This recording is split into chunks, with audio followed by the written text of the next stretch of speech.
America का दौरा पूरा हुआ है। भारत और अमेरिका में ही नहीं, पूरे विश्व में इस दौरे की चर्चा है और इस सफल दौरे को लेकर भारतीय जनता पार्टी के हमारे वरिष्ठ नेता, भारत सरकार में मंत्री हरदीप पुरी जी आप लोगों को संबोधित करेंगे। संजय मयूख जी हमारे मीडिया के उप प्रमुख भी हम लोगों के मध्य हैं। हरदीप पुरी जी।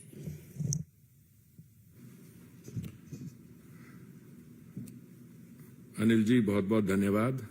संजय जी, भारतीय जनता पार्टी का एक कार्यकर्ता अपनी एनालिसिस इस लैंडमार्क विजिट की आपके साथ शेयर करना चाहता है।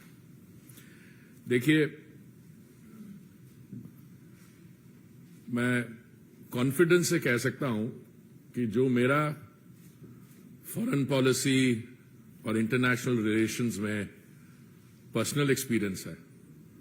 39 इयर्स मैं फॉरेन सर्विस में रहा, 14 साल में एम्बेसडर रहा, उसके बाद 6 साल में रिटायरमेंट के बाद संयुक्त राष्ट्र के साथ संबंधित कार्यों में जुड़ा रहा। मेरी प्रोफेशनल एक्सपीरियंस में अगर मैं पूरा इतिहास देखूं, जब से मैंने होश संभाली है एज ए प्रोफेशनल 1974-75 से लेके, इससे significant landmark visit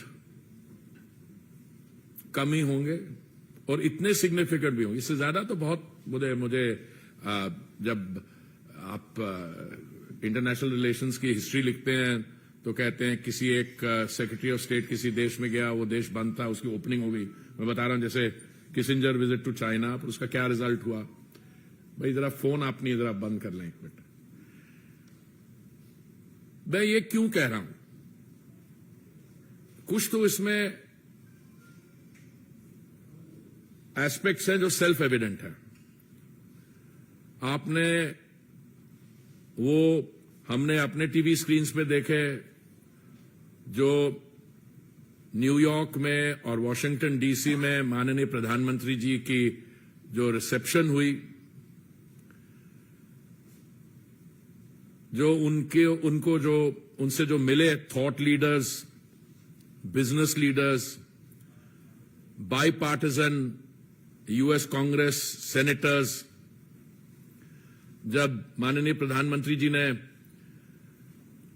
joint session of the Congress को एड्रेस किया, तो प्रिजाइडिंग ऑफिसर, हाउस स्पीकर से लेके सबने लाइन अप करके और माननीय प्रधानमंत्री जी का ऑटोग्राफ रिक्वेस्ट की। Now that is both a testament to his stature as a global world leader, but it is more than that. पहले तो मैं कुछ बेसिक फैक्ट्स आपको अपने साथ शेयर कर लूं। मैं बहुत वर्ष पहले विदेश मंत्रालय में संयुक्त सचिव था, अमेरिका डेस्क पे भी, और मैंने जो रिलेशनशिप में बदलाव आया है, जो ट्रांसफॉर्मेशन हुई है, वो मैंने फर्स्ट हैंड देखी है। और 2016 में भी माननीय प्रधानमंत्री जी गए थे, उन्होंने तब भी जॉइंट सेशन एड्रेस की थी। पर मैं समझता हूं कि दुनिया में शायद 3 का मुझे पता है लीडर्स हैं who have been invited to address the joint session of the Congress on 2 occasions. अगर आप पूरा हिस्ट्री देखें तो नेल्सन मंडेला और विंस्टन चर्चिल, तो वो वॉर टाइम प्राइम मिनिस्टर थे, और उसके बाद और नेल्सन मंडेला जो एंटी अपार्थाइड स्ट्रगल था वो था। उसके बाद किसी देश का कोई बड़ा स्पेशल रिलेशनशिप हो यूएस के साथ, कुछ वो जैसे इजराइल का, वो मैं समझता हूं, पर उनकी it's very much part of the domestic scene also. So he was given the red carpet treatment. अच्छा, हमारे यहां कुछ हमारे मित्र लोग हैं जो ब्रॉडली विरोधी दलों में पाए जाते हैं, वो कहते जी इस विजिट का वहां क्या असर हुआ। तो आज मैं उनकी खुशी के लिए, उनको काम करने के लिए जो कवरेज विजिट की हुई है, New York Times, Washington Post, Wall Street Journal, तो ये कहना कि नहीं इस visit is not being taken seriously there. देखिए, एक तो विजिट की ऑप्टिक्स है, और मैं कह रहा हूं कि अगर कोई वो जो सम अप होता है ना, दिस इज द मोमेंट, अगर कोई बायलैटरल विजिट एक क्रिटिकल डेफिनेशन पे नया डॉन प्रोड्यूस करती है, दिस वाज दैट विजिट। और जब राष्ट्रपति बाइडेन ने माननीय प्रधानमंत्री जी को एक लाल रंग की टी शर्ट प्रेजेंट की, AI is the future, now AI is artificial intelligence, वहां लिखा AI is the future, America India is the future. इसलिए मैं ऑप्टिक्स पे आप लोगों के सवाल होंगे, मैं आऊंगा, और जो लैंडमार्क विजिट हुई पर मैं आज आपका धन्यवाद देना चाहता हूं, क्योंकि कुछ ऐसे विजिट के सब्सटैंटिव अचीवमेंट्स हैं, आउटकम्स हैं, मैं समझता हूं उन पे शायद अभी फोकस होना शुरू नहीं हुआ, और these are embodied in the joint statement, और जॉइंट स्टेटमेंट शायद 58 पैराग्राफ की है, पता नहीं आप में से कितना लगे, मैं उसमें से 5-6 जो रियली सब्सटैंटिव मेरे हिसाब से आउटकम्स हैं वो मैं आपके साथ शेयर करना चाहता हूं। Inauguration of iCET initiative on critical and emerging technologies जो हुई है जनवरी 23 as a major milestone in US India relations. NASA, आप नासा जानते हैं, इसरो को भी जानते हैं, to develop a strategic framework for human space flight cooperation by 2023।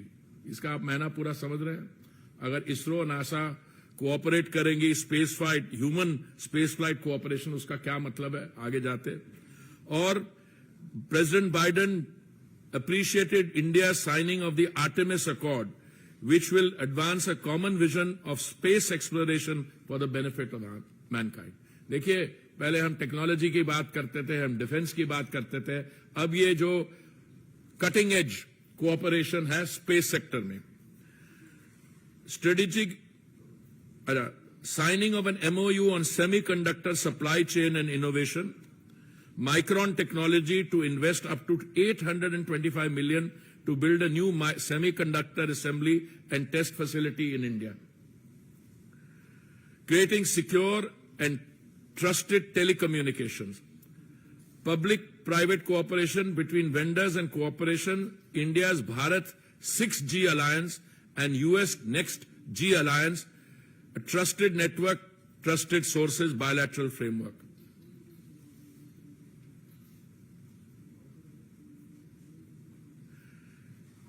Indo-US Quantum Coordination Mechanism.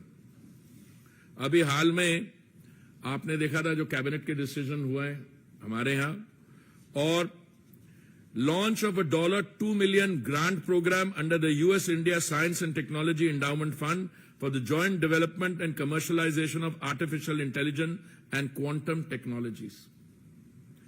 35 innovative joint research collaboration in emerging technologies.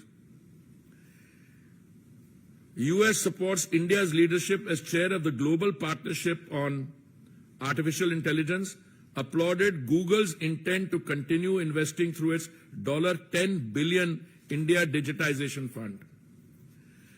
$140 million in-kind contribution from the Indian Department of Atomic Energy to the US Department of Energy's Fermi National Laboratory.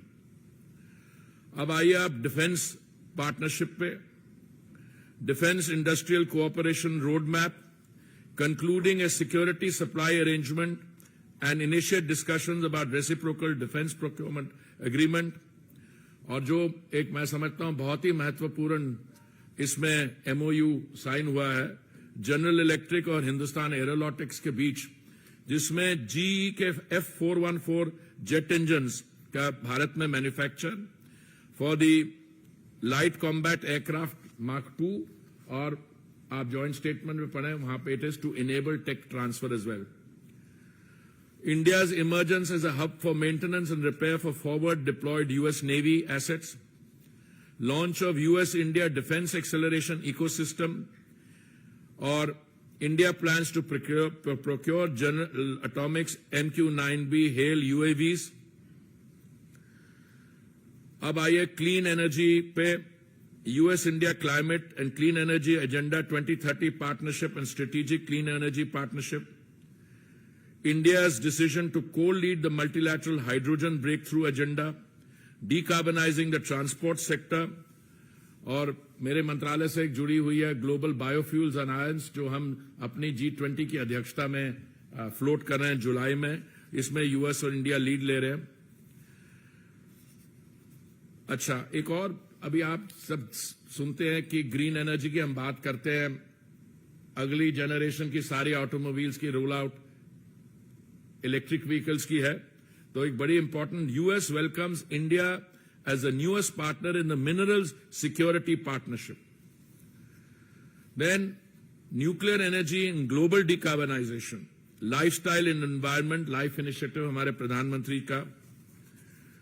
तो मैंने कुछ इसलिए highlight की है, because मैं आपसे ये share करना चाहता हूं, एक विजिट होती है, वो अपने आप में लैंडमार्क विजिट है, उसकी सिग्निफिकेंस, उसकी मैसेजिंग जो है बिल्कुल क्लियर है। अब मुझसे किसी ने पूछा इसके हमारे बगल वाले देशों पर क्या असर होगा, तो मैं आपको उसके बारे में बताना चाहता हूं। United State and India stand together to counter global terrorism and unequivocally condemn terrorism and violent extremism in all its forms and manifestation. ये तो स्टेटमेंट है, जो भी देश आतंकवाद के खिलाफ होते हैं, ये जनरल फैसले, पर ये आप सुनिए। They strongly condemned cross border terrorism, the use of terrorist proxies, and called on Pakistan to take immediate action to ensure that no territory under its control is used for terrorist attacks. देखिए, this line itself, because हमारे यहाँ बड़ी कुछ हमारे past experience भी रहा है कि जो हमारा बगल वाला देश है, उनके जो एक्टिविटीज रही हैं, हम अक्सर उनको we describe them as the epicenter of terrorism, and for good reason. But for a joint statement with such categorical language, ये मैं आपकी attention draw कर रहा हूं। Strong support for a peaceful, secure and stable Afghanistan, long-term strategic partnership between the I2U2, that is India, Israel, United Arab Emirates and United States. Commitment to an open, secure, inclusive, safe, interoperable and reliable internet. These were some of the landmark decisions taken. In decisions, in agreements को prepare करने के लिए बहुत मेहनत हुई है। The concerned ministries led by the Ministry of External Affairs पे काम किया, इनकी implementation पे equally बहुत काम होगा, और उससे ये visit marks the culmination of that preparatory process, upgradation of the relationship, और उसके बाद where is this relationship going? अब मैंने जो भी commentaries पढ़ी हैं, सिर्फ हमारे यहाँ नहीं, हमारे जो 7 लोग जिनकी थिंकिंग हमारे जैसी है, पर मैंने बाहर के जो commentators हैं, think tanks हैं, उन्होंने कहा कि the India-US bilateral relationship will be a defining relationship for the 21st century. इसका impact sub-regionally, regionally और global geopolitics में होगा, और ये relationship जैसे प्रधानमंत्री जी बता रहे थे, देखिए हम टेक्नोलॉजी पे इन्वेस्ट करते हैं, उस टेक्नोलॉजी पे जो उसका जो आउटकम होगा, उसके लिए markets, 2 large markets. United States today is what? A $23-24 trillion economy. जब माननीय प्रधानमंत्री जी पिछली बार वहां गए थे, तो हम दुनिया भर में, विश्व भर में 6ठे स्थान पे थे अर्थव्यवस्था, 10वें स्थान पे थे, आज हम 5वें स्थान पे है, and we are on the road to becoming the 3rd largest economy. इस समय हमारा bilateral trade 191 बिलियन है, ये 2014 से डबल हुआ है, और मुझे ये सारे जो एग्रीमेंट्स हो रहे हैं और जो उनके यहां से यहां इन्वेस्टमेंट हो रही है, इंडिया से जो वहां इन्वेस्टमेंट हो रही है, देखिए मैं आपको 1-2 उदाहरण देता हूं। एयर इंडिया की प्राइवेटाइजेशन के बाद हमारे सिविल एविएशन सेक्टर को एक बहुत बड़ा बूस्ट मिला है। एयर इंडिया ने 500 हवाई जहाज, different configurations, wide bodied 320 etcetera order किया।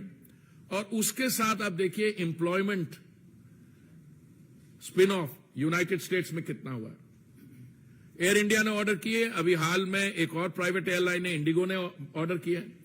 तो दुनिया भर में अगर आप सिचुएशन देखिए, India is not only a bright spot, A fastest growing economy, but the employment opportunity that the Indian growth story is generating, not only for the United States but for Europe. Airbus is a European conglomerate.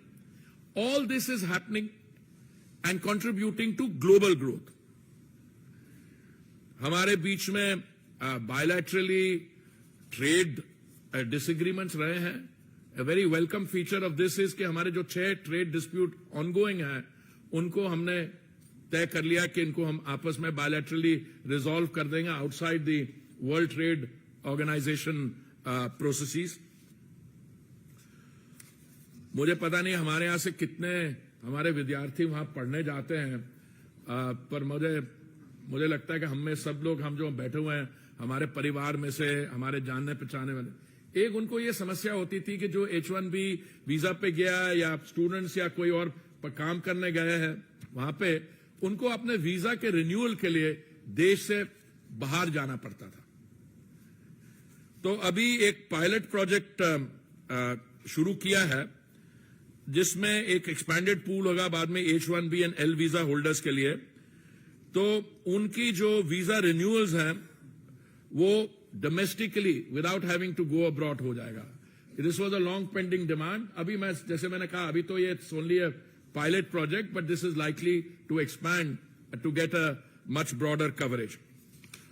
देखिए, relations between two countries आजकल के दुनिया में आप देखते हैं कि सारी आपको यहां बैठ के आप आईफोन पे कम्युनिकेट कर सकते हैं, पर फिर भी जो गवर्नमेंट्स होती हैं उनको इकोसिस्टम बनाना होता है। तो अमेरिका ने निर्णय लिया है कि वो 2 नए कॉन्सुलेट्स खोलेंगे, बंगलुरु और अहमदाबाद में।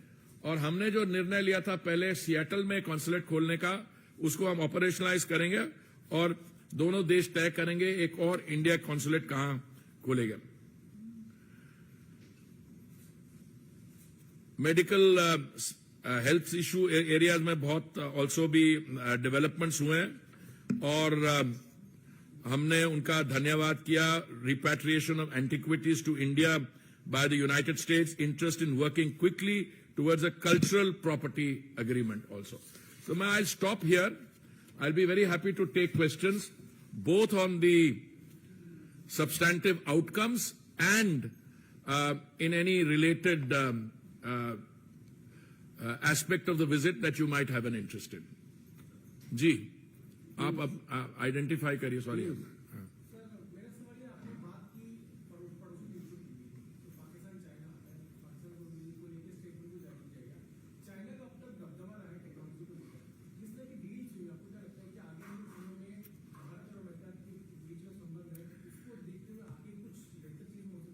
देखिए बहुत कुछ हो सकता है। पहली बात तो है कि इस विजिट से पहले भी कुछ ऐसी प्रोसेसेस थी independent of the India relationship, जहां पे कुछ हाई टेक्नोलॉजी सेक्टर्स में US entities were beginning to reconsider their position in terms of commitment to production in China.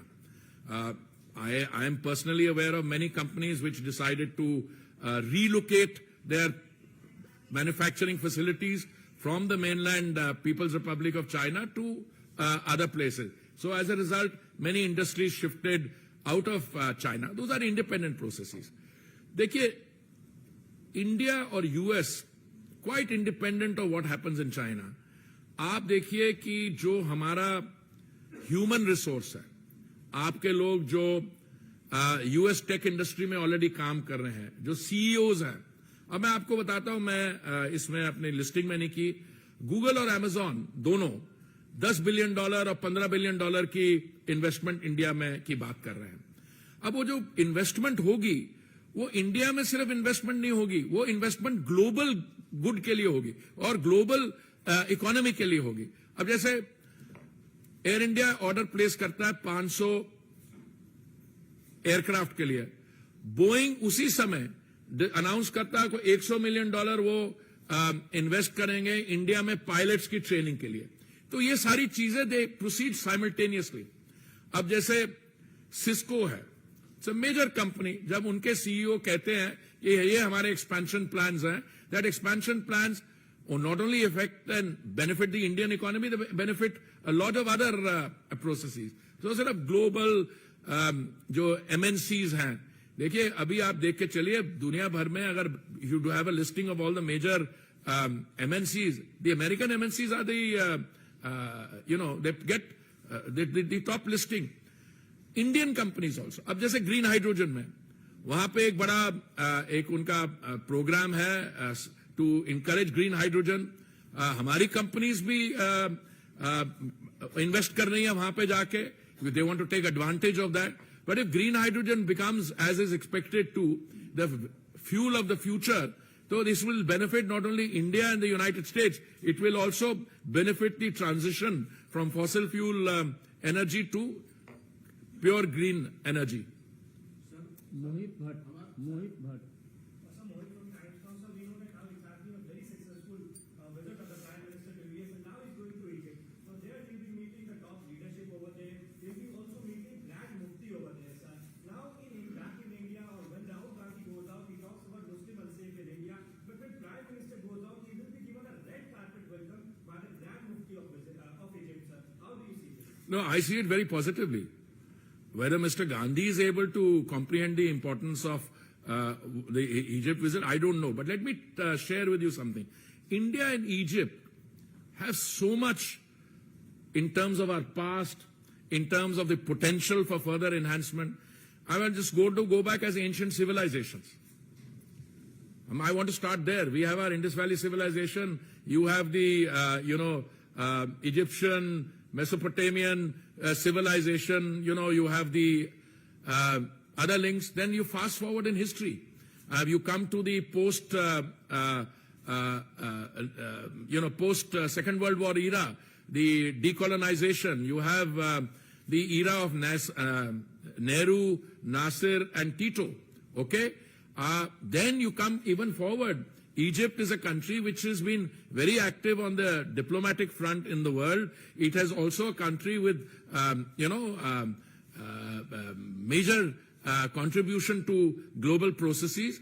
And I think somewhere, as we look back, prior to the Egyptian presidents coming here, there was a certain, I wouldn't use the word neglect, but that momentum was there. Now with the Honorable Prime Ministers going to Egypt and the not only the Grand Mufti is welcome, but overall, I mean, I see a very positive impact not only in terms of India, but also the other countries in the region.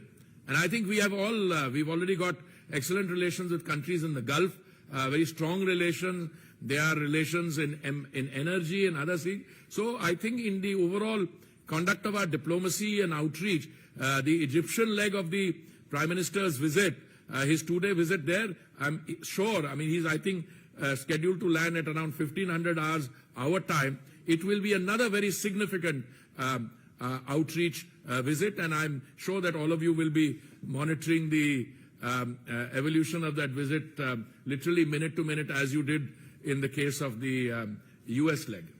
एक second ब्रह्मप्रसाद, Republic थी। Sir Ganesh Patil को Republic से, Russia और China, America जो तीनों बड़े देश हैं अपनी समस्याओं से घिरे हैं। इस दौरान प्रधानमंत्री के रोल को किस तरीके से देखते हैं? किसको? प्रधानमंत्री नरेंद्र मोदी के रोल को किस तरीके से देखते हैं? देखिए ऐसा है, आपने जो अमेरिका के बारे कहा, चीन के बारे कहा, वो कहा, प्रधानमंत्री जी उन लीडर्स में से है। पहले तो उनकी पॉपुलैरिटी रेटिंग देख लीजिए। मैंने उस दिन एक असेसमेंट देखी, वहां आपकी लीडिंग रेटिंग 70s में है, बाकी जो लोग आते हैं there somewhere else. But his personal relationship with world leaders और उनकी जो the value of his voice and his statements, the impact of that. मैं आपको एक चीज बताना चाहता हूं, जैसे यूक्रेन के में जो आपने क्योंकि रूस का नाम लिया, India has been totally consistent from the day go हमारी पोजीशन ये रही है, this is not a time for war, we should use diplomatic means of persuasion, we should have de escalation. और वही मैसेज माननीय प्रधानमंत्री जी ने in the joint address to both houses of parliament दिया और बाकी इंटरैक्शन में भी। और मैं समझता हूं कि प्रधानमंत्री जी के बात रूस में और यूक्रेन में और बाकी जगह सुनी जाएगी। And when the time come, you see all these processes are not one can't say ki when the time comes, but the Indian by the Prime Minister Modi personally will have a role to play in not only advising caution as he's been doing all along, but helping resolve these issues. Mahmood Rai. Sir वहाँ US में जो अंतर्राष्ट्रीय senior हैं Mary Wilson, उन्होंने पैर छुआ प्रधानमंत्री का। तो जो पीपल टू पीपल कंटेक्ट है, जो वहाँ के आम लोग हैं, उन्होंने भी प्रधानमंत्री को लेकर इस तरह का एक श्रद्धा, इसको कैसे? देखिए, मैंने आप शुरू में माय ओपनिंग स्टेटमेंट वाज कि मेरी सारी लाइफ में मैं 39 years as a professional civil servant, foreign office diplomat, 14 years as an ambassador, I have never seen anything like this. और मैं आपको I want to break it down. देखिए, हमारे यहाँ पहले भी प्रधानमंत्री रहे हैं जिन्होंने अपने योग किया, in the confines of their room. But एक ऐसे लीडर हैं जो संयुक्त राष्ट्र में एक रेजोल्यूशन लेके जाते हैं। वो रेजोल्यूशन जो है 180 के कितने कंट्रीज को स्पॉन्सर करती हैं।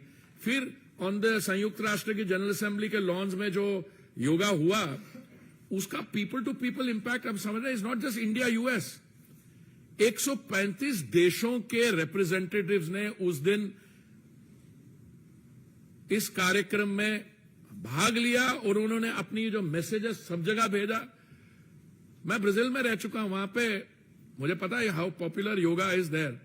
बट जो अभी हुआ है, this is what I call people to people. और इससे ज्यादा पावरफुल मैसेज क्या हो सकता है? दूसरा, आपने एक रेजोल्यूशन लाया जनरल असेंबली में कि 2023 should be the year of the millet. और जब माननीय प्रधानमंत्री जी का जो स्टेट डिनर है उसमें एक शाही मिलेट मील उनको सर्व करता है, वो नहीं है कि वहां पे क्या हुआ, जो मैसेज जाता है न्यूयॉर्क की क्यूलिनरी इंडस्ट्री को, और मिशेलन के स्टार गाइड्स हैं, वो शेफ्स हैं, they will start incorporating it into their this thing. It's only a matter of time that, these big chains, I'm not advertising anyone, but McDonald's, you will have a millet burger.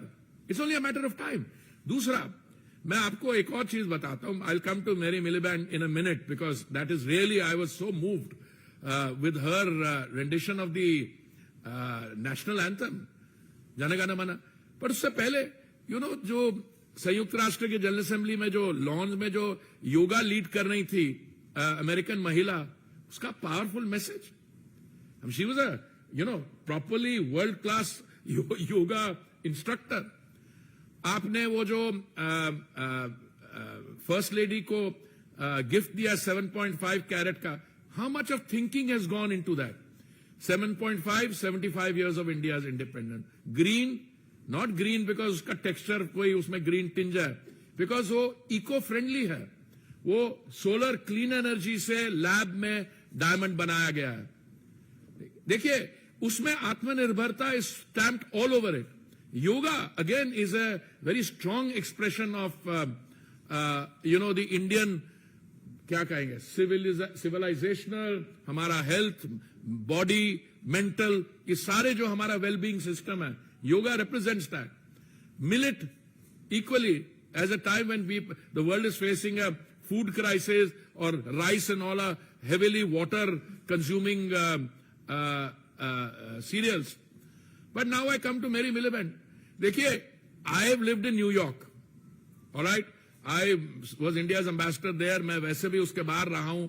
I know, I'm familiar with Mary Miliband. But when she sang the national anthem, Jana Gana Mana, and so beautifully, and Doordarshan played it here, from being an American star, I think she has become a global star. क्योंकि 140 करोड़ भारतीय लोगों ने सुना, और हमारे यहाँ तो ऐसा, हमने इमोशनल लोग हैं.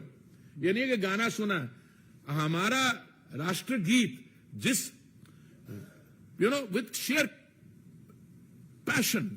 एंड देन उसके बाद आई और उन्होंने माने प्रधानमंत्री जी के पांव छुए. जो आप कह रहे हैं, मैं तो कहता हूं दिस इज अनदर एस्पेक्ट, वो जो मैं कभी भूल नहीं सकता. पर देखिए, why do you want to stop here, why do you want to start and stop here. अभी जब माननीय प्रधानमंत्री जी गए थे जापान G7 के लिए, और G7 में जो आपने सारी पिक्टोरियल मैसेजिंग देखी, आप उतरे. I think he was the first prime minister to go to a South Pacific country. Port Moresby में उतरे, उनके प्रधानमंत्री जी ने उनको रिसीव किया. सिर्फ रिसीव ही नहीं किया, जो उन्होंने जेस्चर दिया उनके पांव छूने का etcetera, but more than that उन्होंने अपनी स्टेटमेंट में क्या कहा. मैं उस स्टेटमेंट में से कोटेशन देता हूं आपको रफ. उन्होंने कहा कि हमें बहुत खुशी है, गर्व है कि आप G20 की अध्यक्षता कर रहे हैं, और आपकी जो सुनवाई है G7 में, इतने आप, your voice is taken, your views are taken and respected in by the G7, और हमें खुशी और गर्व यह है कि आप हमारे में से हो. He is a developing country leader, and the praise and accolades which are coming in the prime minister, it's both the prime minister and what he has done to India, transformed India. In 2016 he went there, it was in 10th position. Today it's in the 5th position, and he said soon, if you remember his statement to the joint session, he said soon we will be the 3rd largest economy. और देखिए, go back 2014 में वही लोग जो आज प्रशंसा कर रहे हैं भारत की अर्थव्यवस्था की, उन्होंने ये टाइटल दिया था फ्रेजाइल इकोनॉमी, फ्रेजाइल 5. फ्रेजाइल 5 का मतलब ये होता है, आप जब ट्रैवल कर रहे हो तो आपके लगेज पे फ्रेजाइल, हैंडल विथ केयर, के टूट सकती है, मतलब टूटने वाला सामान है. कहां से निकलते आप वहां से, now you are going to be the 3rd largest economy. So people to people, substantive, economic, technology, space, defense outcomes, in every respect, this is a landmark visit and one that will critically define the bilateral relationship and take it to the next level. Asif ये नहीं. प्रधानमंत्री के visit के दौरान किस तरह से अल्पसंख्यक को भारत में लेकर के किस तरह से रहते हैं, उसको और लोकतंत्र को लेकर के सवाल पूछा गया था, उसको आप किस तरह से, क्या पूछा गया था? अल्पसंख्यक खतरे में है, क्या खतरे में? अरे छोड़िए, ये serious, let us get serious. Kamlesh, नहीं, मेरे को जवाब देने दीजिए. देखिए, एक युवा नेता भी गए थे पहले. युवा नेता वहां पहुंचते ही उनको भारत के डेमोक्रेसी पे और माइनॉरिटीज के ट्रीटमेंट पे चिंता हुई. तो डेमोक्रेसी के बारे तो मैंने उनको याद करवाया, और आप क्योंकि आप वो विषय ला रहे हैं, ये विषय माननीय प्रधानमंत्री जी किसी ने सवाल पूछने तो उन्होंने अपना वो निकाल के जो कड़ाकेदार जवाब दिया, उसके बाद मुझे लगता है ये सवाल कहीं नहीं पूछा था, पर आपने पूछ लिया, मैं बताता हूं आपको. देखिए, भारत के इतिहास में हमारे यहां लोकतंत्र ये 1947 की नहीं है. हमारे यहां वैशाली में रिपब्लिक्स हुआ करती थी. तो हम सिर्फ लार्जेस्ट डेमोक्रेसी, ओल्डेस्ट नहीं है, we are the mother of democracy. Point 1. Point 2, हमारे इतिहास में एक ही ओकेजन है जब democracy was sought to be derailed, वो भी नहीं कर पाए. वो था जब माननीय युवा नेता की ग्रैंडमदर ने सिविल लिबर्टीज को कर्टेल किया, और जून 1975 में उन्होंने इमरजेंसी लाए. उसके बाद देखिए क्या हुआ. दूसरा, माइनॉरिटीज की बात है. जब नेताजी 13 साल के थे, उस समय आसाम में नेली में एक मैसेकर हुआ था, 2000 लोगों की कत्लेआम 2000. जब उनकी 14 साल आयु थी तो मेरी कम्युनिटी के 3000 लोग मारे गए थे. तो ऐसे है, हमारे वेस्टेड इंटरेस्ट तो होंगे डोमेस्टिकली, बाहर कोई किसी की बात कर देगा, अच्छा साहब बहुत बढ़िया चल रहा है. पहले कहा नहीं, कोई देख नहीं रहा. नहीं साहब, वो किसी ने चिट्ठी लिखी है. वो एक महिला है जिन्होंने चिट्ठी लिखी थी. माननीय प्रधानमंत्री जी जब बोल रहे थे, when he was addressing the joint session, मैंने गिना नहीं, किसी ने बोला 17 बार स्टैंडिंग ओवेशन मिली, 17 बार. और ये महिला जो उनका नाम जोड़ा जाता है, each time she was standing and uploading. वो मेरे को हमारे किसी साथी ने हमें को वो विजुअल्स भेजे हैं, और कोई 75 बार अपलॉज मिली है. तो हम किसकी बात कर रहे हैं? कौन सी माइनॉरिटीज की? मैं माइनॉरिटीज का हूं और मुझे मालूम है. आप क्या बात कर रहे हैं? आपकी जो माइनॉरिटीज हैं, दे हैव मेरे हिसाब से नॉट ओनली इक्वल अपॉर्चुनिटी, माननीय प्रधानमंत्री जी ने बहुत ब्यूटिफुली कहा इन द जॉइंट एड्रेस, हमारी सारी जो योजनाएं हैं विदाउट कास्ट, जेंडर और रिलीजियस कंसिडरेशन, मैं कई ऐसे कार्यक्रमों में मैंने भाग लिया है। एक है आयुष्मान भारत का, एक पर्टिकुलर कार्यक्रम है, 95% जो लाभार्थी थे उस दिन वो एक माइनॉरिटी कम्युनिटी के थे और मेरी कम्युनिटी के नहीं, एक और के। So I think that answers your question. एक second Brahm Prakash ji, Kamlesh ji, Bharat Express. Sir, लोगों का कंसर्न है कि रसिया हमारा शेयर वाला फ्रेंड है। इस डील के बाद जहां डिपेंडेंसी 65% तक रसिया पे थी, क्या जी? रसिया पे डिपेंडेंसी थी हमारी, मतलब निर्भरता थी। इस डील के बाद हम लोग कहीं न कहीं अमेरिका की तरफ झुकते जाएंगे और जो रूस के नहीं, जो सामने घटाता है। देखिए मैं आपको एक चीज बताऊं, ये बिल्कुल आप किसी को इस पर चिंता नहीं करनी चाहिए। इस समय 50% हमारी जो गैस है वो इंपोर्ट होती है, हमारी डोमेस्टिक प्रोडक्शन बढ़ती जा रही है हर साल। जहां तक कच्चा तेल जिसकी बात करें, अभी भी हमारी काफी इंपोर्ट डिपेंडेंस है। पहले हम 27 देशों से करते थे, आज हम 39 देशों से करते हैं। हम रूस से भी हमारे इंपोर्ट्स बढ़ गए हैं, इराक से भी बढ़ गए हैं, अमेरिका से बढ़ गए। हम एनर्जी $20 बिलियन के अमेरिका से ले रहे हैं। देखिए, एनर्जी सोर्सिंग और ये प्रोसेसेस में मुझे लगता है कोई ज्यादा प्रॉब्लम नहीं है। क्यों, मैं आपको समझाता। अगर भारत उस समय रशिया से अपने इंपोर्ट्स नहीं बढ़ाता तो हमारी जो कंजम्पशन, हमारी 5 मिलियन बैरल रोज की कंजम्पशन है, तो हमें वो किसी और जगह से खरीदने पड़ते और दाम और बढ़ते। तो इसलिए जो भी जियोपॉलिटिकल सिचुएशन इवॉल्व करेगी, हम उसको नेविगेट करेंगे और देखेंगे कहां से खरीदना एक्सेट्रा। तो मुझे इस बारे कोई चिंता नहीं है। ब्रह्म प्रकाश जी न्यूज। मेरा सवाल ये है, जब देश के प्रधानमंत्री बाहर विदेश यात्रा पर है, कांग्रेस पार्टी की तरफ से प्रधानमंत्री की तस्वीरें ट्वीट की जा रही है, आपने देखा होगा, कमेंट किया जा रहा है। आज एक ट्वीट की गई कि मैं और मेरा टेलीकाउंटर, कल ट्वीट किया गया कि मुझे डिक्टेटरशिप से डर नहीं लगता, डेमोक्रेसी। तो लगता है आपको किस तरह देखिए प्रधानमंत्री पद का अपमान नहीं? नहीं, प्रधानमंत्री जी का क्या स्टेचर है और उनके पद का, उन्होंने उस पद को वो क्या कहां ले गए हैं, पर आपका क्या मतलब, मैं लाइटर वेन में पूछ रहा हूं। जिन लोगों की आप बात करेंगे, इनको अपनी फ्रस्ट्रेशन जो है इनकी, इसको नहीं एक्सप्रेस करना चाहिए। मैं तो कहता कही है, थोड़ी सी एंटरटेनमेंट वैल्यू होती है और ये लोग आपस में बैठने की भी कोशिश करते हैं। मेरा तो यही लगता है कि इनको जो कहना है कह रहे हैं, उससे हमारी जो substantive outcome, Indian democracy, India position और बाकी भी इनके आपस में जो है, मुझे लगता है they will collapse under the weight of their own contradictions. Neeraj Pandey, ABP. Puri साहब, मेरा इसी से जुड़ा हुआ सवाल है कि जब रेड कार्पेट बिछाया जा रहा है अमेरिकन प्रधानमंत्री नरेंद्र मोदी के लिए, पूरी दुनिया वाहवाही कर रही है, तो उस समय कांग्रेस ने नीचे दिखाने का कोई मौका नहीं छोड़ी, इसे किसी को नहीं। वो सही बात है, वो मौका ढूंढते हैं, पर मौका क्या ढूंढते हैं। अब जैसे उनकी एक particularly Sriki, if I can use the word, एक आप ही के बिरादरी से उठी हुई है, वो अभी उनकी प्रवक्ता बन गई हैं। तो जो भी कहीं पढ़ लेती हैं कुछ, तो एकदम रिसर्च किए बगैर बोल देती हैं। वो जी इतनी स्ट्रांग स्टेटमेंट दी आपने चीन के खिलाफ, वो जो 1267 कमेटी की वो लिस्टिंग की बात थी, और फिर कहती है पर आपने चीन का नाम नहीं लिया। अरे मैडम, थोड़ा देख तो लो इंटरनल प्रोसेस, ये इंटरनल होता है, आप तो किसी का नाम भी नहीं ले सकते 1267 में। तो हमने जो मैसेज करना था कर दिया और लोगों को समझ भी आ गई, पर ये मैडम जो प्रवक्ता है उनको नहीं आई है। तो ये लोग कई चीजें कहेंगे। एक कल मैंने किसी से, मैं उस दिन रात को, ये आपका एक कार्यक्रम था, मैं उसको देख रहा था 3:45 बजे तक। एक कांग्रेस का प्रवक्ता था, जब visit was at its peak, जो ज्वाइंट सेशन था, उसने कहा था कि नहीं, this is not the time to criticise. उसको भी लगेगा कि इतनी बढ़िया विजिट हुआ, क्रिटिसाइज करोगे तो अपनी निंदा साथ में करवा लोगे। मैं कुछ और कहने वाला था। Anyway. अंतिम प्रश्न है हिमांशु। सर, एक सवाल ये जानना चाहता हूँ कि जिस तरीके से प्रधानमंत्री के बाहर जाते हैं, वो बड़े-बड़े राष्ट्राध्यक्ष पैर पड़ते हैं, बहुत सम्मान मिलता है, बहुत जबरदस्त तरीके से बताया जा रहा है कि प्रधानमंत्री की जो छवि है पूरी दुनिया भर में बहुत अच्छी रही है, वर्ल्ड लीडर।